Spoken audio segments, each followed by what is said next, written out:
So part of the key to real estate is just having a plan of what you're going to do. And a lot of times the plan just includes slowing down. So here in Alaska, I've been forced to slow down a little bit, well, to do these videos. But one of the things that slowing down does is it allows you to take in everything around you. And as I'm looking here, look at this beautiful background, this beautiful area right by the busy main artery between Fairbanks and Anchorage. And it actually is pretty busy. We had an accident. We had cars bumper to bumper. Hey, it was reality. Almost made me feel like I was on the 405 in LA for about 10 minutes. But that's all it was 10 minutes. The key here is, like right behind me, there's a house for sale here. Is this an opportunity? For the right investor, it sure is. Right behind me, you can see the for sale sign.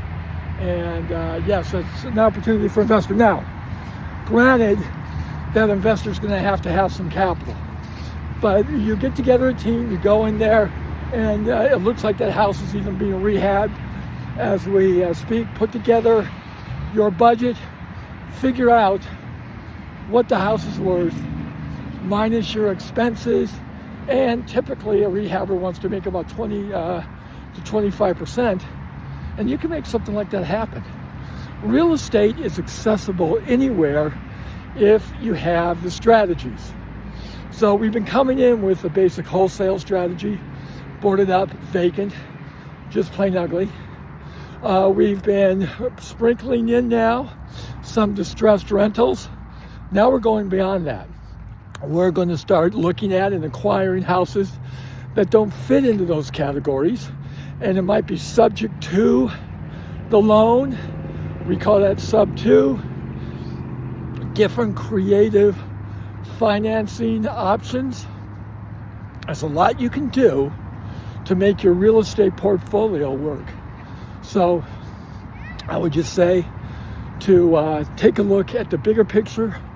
Don't be stuck into just one or two strategies. In today's real estate world, especially with what's going on with interest rates, the economy in general, you're going to need to be on top of different strategies you can use to increase your portfolio. So here in Wholesale, it's a 10,000 person bedroom community right outside of Anchorage, on the way to Denali State Park and Fairbanks. Fairbanks is the second biggest city in Anchorage, and that's not saying much. It would be a little bedroom community in California. But here, it's the second biggest city. Then you have Anchorage, which is your first biggest city. Then you go down to Juneau, which is the state capital, only accessible by airplane. You can't get there any other way. We actually went there on a cruise. And you got Skagway, Ketchikan, places like that, smaller, but good opportunities. Wasilla, in the whole realm of Alaska cities, is probably number 5. So I'm looking here, and Wasilla is a newer community, at least by the main highway.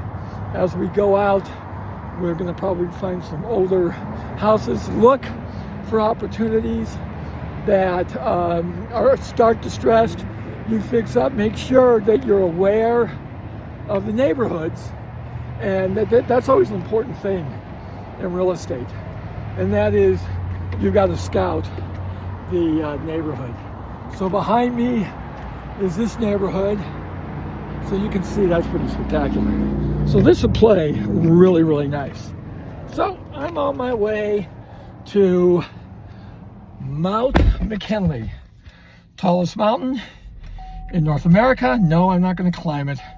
I'm going to try to take a picture. In Alaska, you got to take advantage of good weather.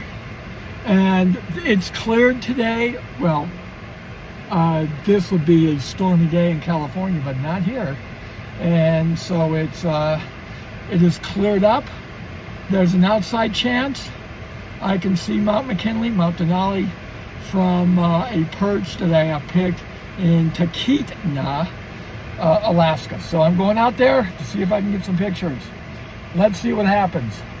But in real estate, have a plan. Be able to flex on that plan. Go in there, and the more experience you get, the more likely you are going to be able to choose from your arrow bag different strategies that'll work depending on who you're dealing with. And that has become real evident the more and more that I do this. So we're on our way.